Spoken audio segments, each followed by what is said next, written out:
podcast, Voices of the Underworld, and I'm your host and executive producer, Brandon Green. And today's guest is a Youngstown native who became a self-published author and inspired to writing to expose a dark truth that had taken place within her family. And she also helps to write people understand their childhood traumas and realize that our entire existence has been a facade because the world is at war, not just physically, but spiritually. And we're glad to introduce to you Miss Takeiya Gibbons. Hello. Okay, how you doing today? Good. Okay, well it's blessing to have you. So we're gonna get straight to it, and we're gonna ask you some questions and just answer the best you can, and we go from there. So as we start out asking everybody, how was your childhood growing up? My childhood, I grew up in the suburbs. I went to a predominantly white school. I financially was privileged, but emotionally, things were pretty toxic. My household, I grew up in a polygamous household, to be honest. So the things that I saw growing up were not too normal. Like I said, it was toxic, and a lot of people can relate to that. So that's where I say about your childhood trauma. Those are things that cannot be fixed overnight, and you don't realize the effect that has on you when you're growing up, and it took me a very long time to understand and realize that, and the effect that it has on you as an adult and how it plays in your relationships, as you get older. So yeah, realizing that now, it definitely plays a major role in your adult life, and it takes time. It definitely does take time for you to process all of that stuff, and when you have children also, you have to heal from those things so that you do not, this is how you break generational curses, so that you do not pass that along to your children, and they do not have to deal with the broken you. So yeah, that's a lot to unfold. Okay, well that's like you said, that definitely was a lot different from what we have heard in the past. But growing up like that, you said a polygamous household. That's something that's really seemed like it's become popular in today's time. Like thinking back on it, when you were going to school, a lot of your friends they didn't grow up like that. I'm guessing, right?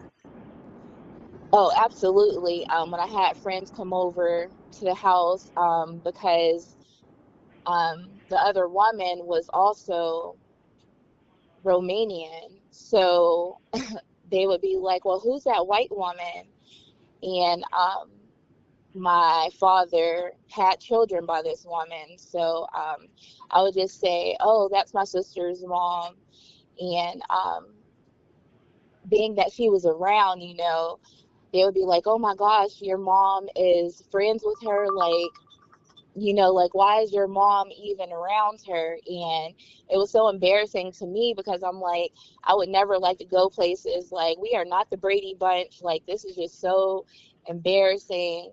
And as you can imagine, two women, being with the same man, like you said, in today's society, women think that that's cool or something, and it's not. It's like two women being with the same man, it's gonna cause tension in the household because it's like a competition.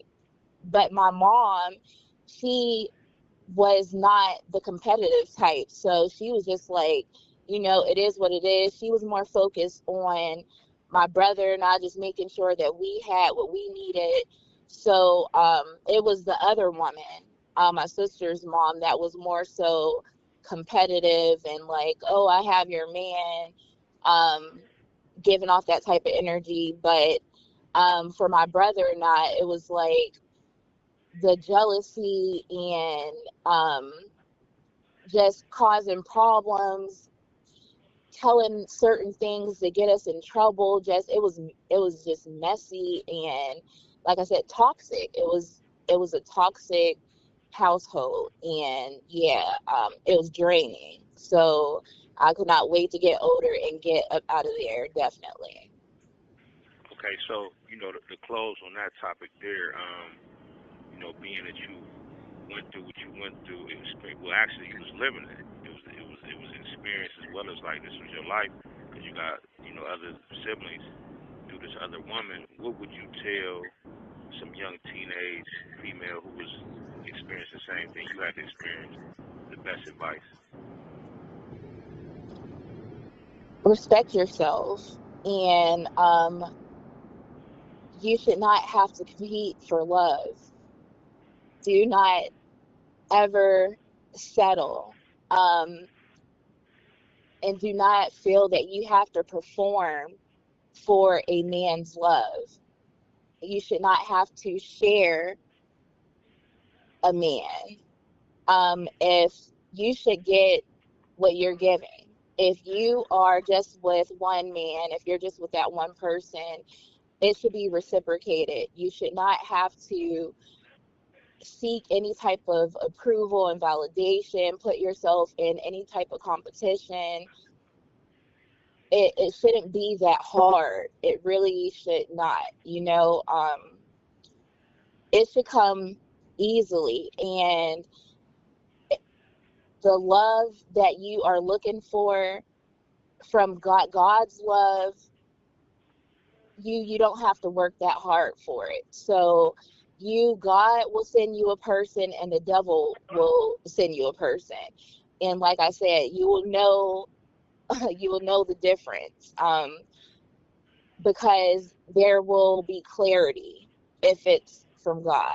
If you are confused and if you're fighting and if it feels forced, that is a clear sign that that is not God's love. And move along. Just get out the way.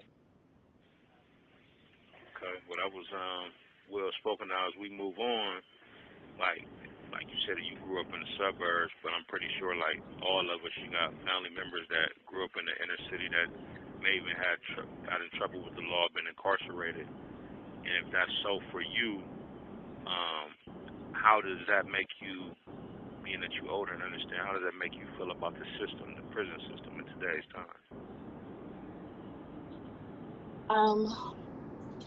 The system in growing up in the city, I have family that, wasn't as fortunate. And again, with the competitiveness, the competition, seeking approval, be your authentic self. The only approval you need is God's approval. And you don't have to prove yourself to people that do not matter. At the end of the day, we are all struggling and fighting demons. And that's what a lot of people do not realize. Like, you are going out of your way to flex on people that are living just like you. For what reason? To end up in a place that you don't belong, because those people that you're trying so hard to impress are not going to be there to do that time with you. You have to do that alone. Just like when it's your day to be called home, you have to face that judgment alone. You can't blame the next person and say, oh, well, this person made me get. No, God is judging you alone. So you just have to think about yourself. Stop worrying about the wrong things. Stop doing the wrong things. Stop trying to impress the wrong people that do not matter. That is the biggest, most important thing. Like, stay focused. Stay focused on what's going to get you ahead and closer to your purpose in life. And we know right from wrong. We have to make better life decisions. And that's the biggest thing. It's like everyone just wants to flex, even these celebrities, like I said, we're all fighting demons, and we need to stay prayed up, because at the end of the day, like I said, those people that you are trying to impress, you're impressing the wrong people, because they are not going to care. At the end of the day, you're going to be behind bars doing that time all by yourself. They're going to forget about you. They're not even going to send you a letter. They're not going to be accepting your phone calls. They are not going to care. You're going to be so alone. And for what? You know what I mean? You're going to get left behind. Just like when you pass, like, once you're gone, you're gone. Life is going to go on. They are not going to care. You're going to be forgotten about. So focus on yourself. You need to just focus on you, and don't be so materialistic, because none of that stuff matters. It's not important. Don't be materialistic. Okay. We definitely like your thoughts, you sharing on that. Now let's get back to your books. The first book. Can you tell us the title of that? And well, you already explained to us what inspired you to do it, but can you tell us a little bit about that? The first book that I wrote is called Pretty Lies Always Lead to an Ugly Truth. And I was inspired to write that book because obviously I felt that there was a truth that needed to be talked about, that transpired within my family, a dark, ugly truth. Um, it was unbelievable what happened.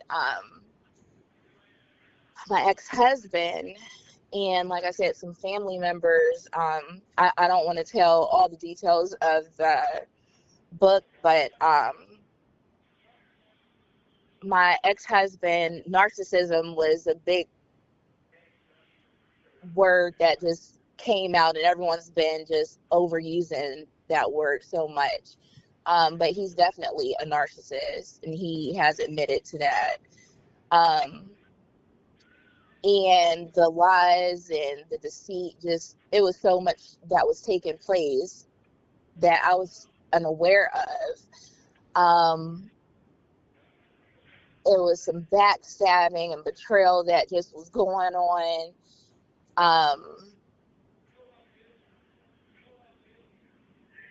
And like I said, there were some family members involved, and it was like just a triangle. And I was the only one out of this little triangle of people that were on some shady stuff, amongst each other. Some snake stuff they did.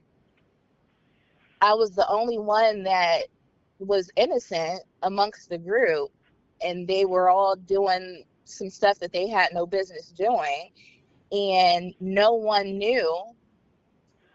They knew the people that were involved. They were, the little group, but no one knew that they were doing this. And this is couples. This is what I'm talking about. So it was my ex-husband was entertaining someone in the family, their spouse, and then another couple they were entertaining someone else's spouse, and then there was another couple and they were entertaining someone else's spouse. So they were all just messing around, and none of them knew that their spouse was messing with someone else's spouse. So yeah, I exposed all of that, who was messing with who within that book. And none of them knew about that. Yeah, no one knew what was going on. Um, and I just put it all in that book. So yeah, that's pretty juicy. Yes, man, Juicy, you got me. I want to stop the interview and read it right now.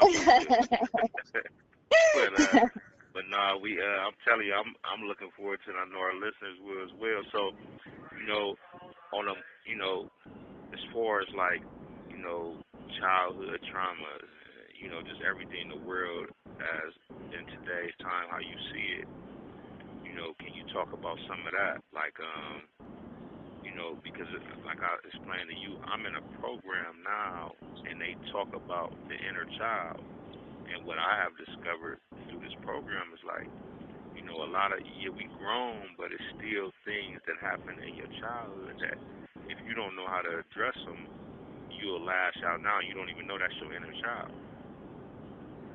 And so how would you, talk about childhood traumas and then, the world as you see it in today's Um, Childhood trauma. That is so tough, because like I said about generational curses being passed down. And like I said, this is something that definitely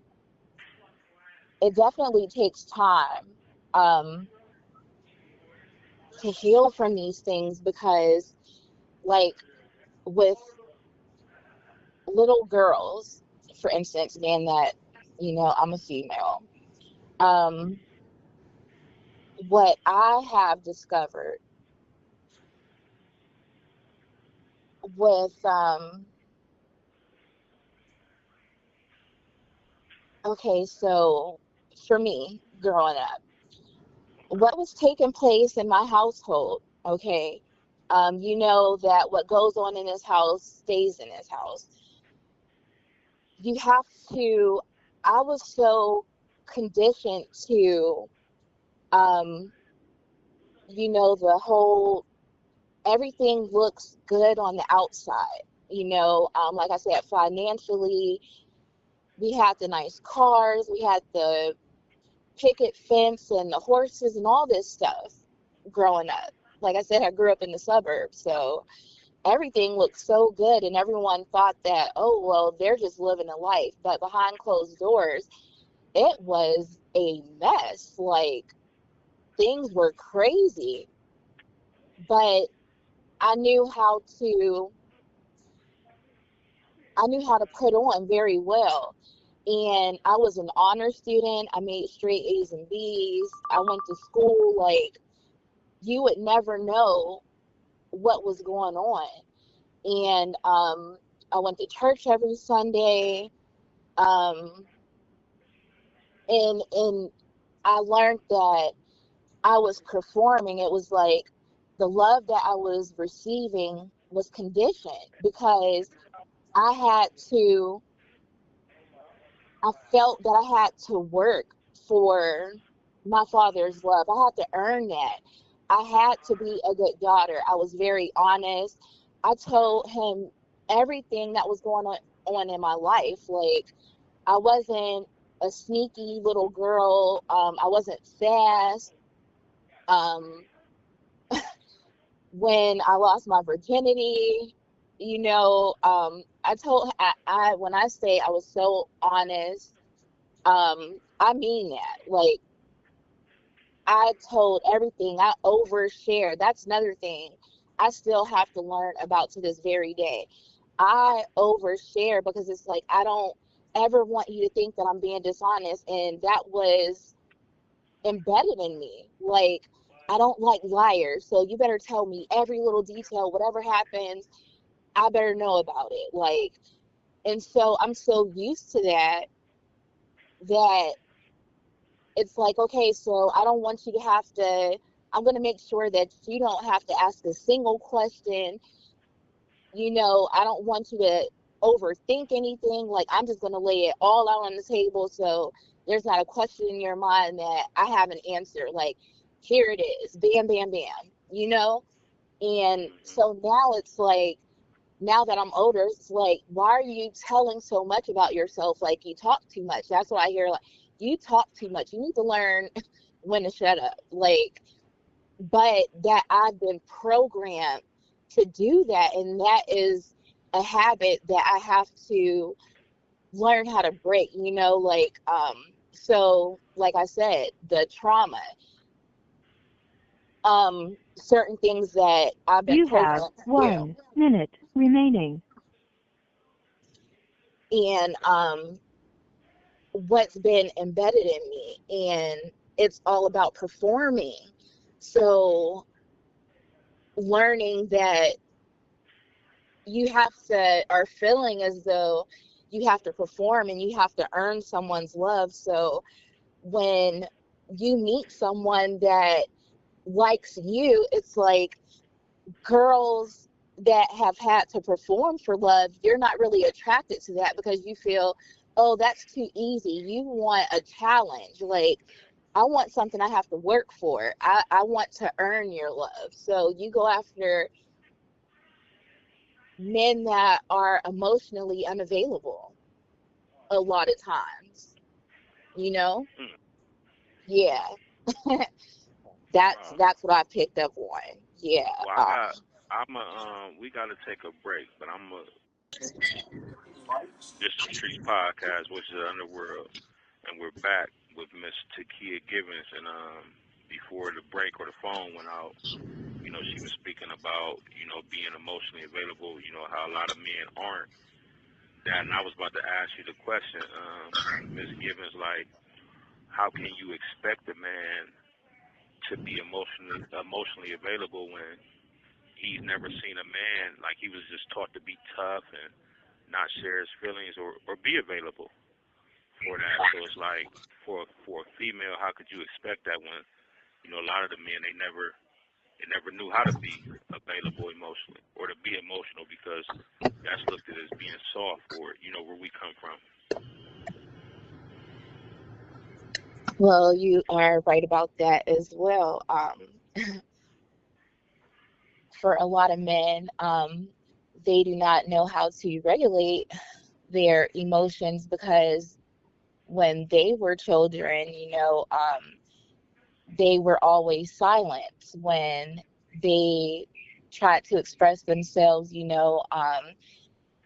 If they cried, it's like, don't cry, boys don't cry, only girls cry, or that's soft, that's weak, so I understand that as well, and that's why it is so important for us to all, as both, men and women, because we're adults now, and it's so important for us to learn about our childhood traumas. We all have to take the time out to learn about trauma and our triggers, because if not, like I said, this is all being passed down to our children, and we aren't breaking these curses. It's just continuing from generation to generation, and it has to stop. It has to, because the world that we are living in is just so much hate that is being created, and it is disgusting, especially now. Like,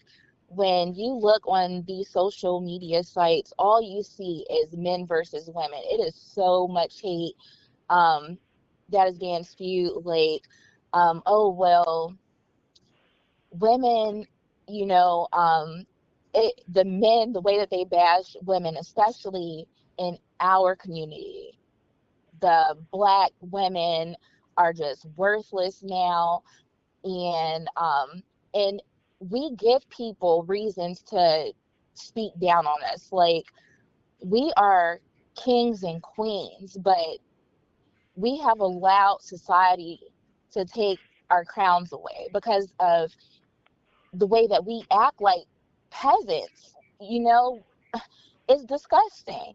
Women are out here with no self-respect, no morals, values, nothing, just thinking that having a big butt and twerking and just sexualizing themselves is just so cool. We don't love ourselves anymore, and thinking that body enhancements is just the best thing since sliced bread. It's not. It's not. It is disgusting, and the white man is making money off of all of this, making us hate ourselves. We can't walk out of the house without a wig on top of our heads, and they're causing cancer. This hair is coming from dead women that had cancer, or some type of problem that we don't even know about, and we're just placing this on top of our heads. Like I said, the body surgeries that are causing deaths, and we don't even care. It's just like we just want to look good, and then you end up having to get this stuff removed out of your body because of all the problems that it's creating, or smells that's coming from it. Like, we really have to do better. We have to learn how to love ourselves, and that goes both ways. Like, we need the love from our men, and we have to stop comparing and just speaking down on one another. Like, that's not what we were put on this earth for. None of us. Like, we are here to love on each other. And like I said, it's very important that we heal. We really need to heal from all the trauma that was created, and we cannot continue to say, oh, well, that's just how I am, and just not want change. We have to stop being afraid of change, because we need it. We definitely need it. Speaking of healing, I want to ask you, how do you feel about mental health, and how important is that to you? Oh my gosh, it is extremely important, and it is overlooked so much. Um, and people are being made fun of. Um, Ray J is making headlines so much. Krishan, they are like big topics um, on social media, and people talk about them so much, but they don't understand that these people are lost. And um, when they talk about selling your soul, you know, um, they say, what is it, profit a man to gain the whole world and lose his soul? And that is so true, because you can gain the whole world, but if you lose your soul, it means absolutely nothing. That is the most important thing. And B. Simone was asked that question. Would she rather receive like $10 trillion or have 10 minutes with God? And she said that she would take the $1 trillion. And it's like, yeah, she said that she would take that money than to have time with God. And it's like, don't you know that if you have the time with God, that not only would you, exactly, and you could also get that money, because the most important thing that people don't realize is, if you have love, if you have love, don't you know that wealth and health and everything, prosperity follows? It's after love. Love is key, and everyone misses that. So, which is, God is love. That's the biggest thing. God is love. So if you have the love, everything else will follow. So don't let that go over your head. And so many people do, and that's Satan. Like I said, God blesses you, but the devil can bless you too. And so many people mistake the devil's blessings, thinking that it's from God and it's not. So we definitely, like I said, we have to stay prayed up, especially in this day and age, because people are not realizing that we are living in slavery. That is something that is taking place. Like, we are at spiritual warfare right now. It is good versus evil, and the devil is just really having his way. These demons are just walking this earth, and the devil is using so many people that are close to you. He is using them. When you have a calling over your life, he will use whoever is closest to you to distract you. And that is what is going on and taking place. Like, we have so many distractions. We are so distracted that we cannot stay focused on what our purpose is in life. And that is for a reason. So that's why I said it's really time for us to stay focused and stay prayed up and build that relationship with God, because the devil is trying his best to pull us away and make sure that we do not have that relationship with God. And he is trying his best to interfere so that we never achieve our purpose and our calling, you know, so we never receive our blessings. That is the whole agenda. His whole goal and purpose is to make sure that we're distracted. And he's doing a really good job too. Man, he sure is. He devil, man. We never stop working. Never. You know, he never stopped working. But Miss Givens, I tell you, we could keep going, but I know paper won't hold us for now. And so before we do close here, I want to ask you: is it any shout outs or anything that you want to say that maybe you didn't say? I really enjoyed speaking with you, giving me the opportunity to do this. I enjoyed being able to, speak with you about what's taking place, and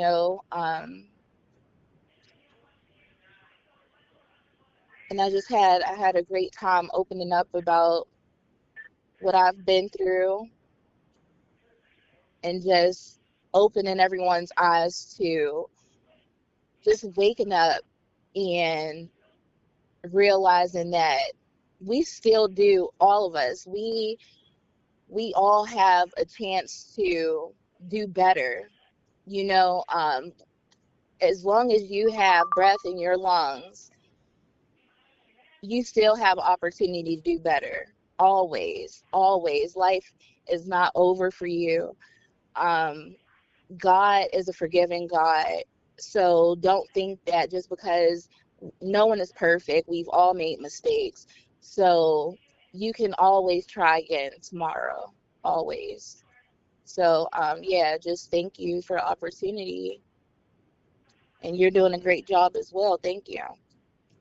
Okay, well, this was a big thank you, and it was a blessing to have you. And for our listeners, also, we know that we like to know when the book is coming out, or if it's on any social media platform that you wish to be followed. You could lay that out here too if you choose to. Oh, well, my name is Takeiya Givens, and all of the books are available on Amazon currently as we speak. So you can go and get those now. Okay, cool. Well, this is another edition. This is them Streetz podcast, Voices of the Underworld, and this was with Miss Takeiya Givens. And we thank you again. Until the next time, we out. 100.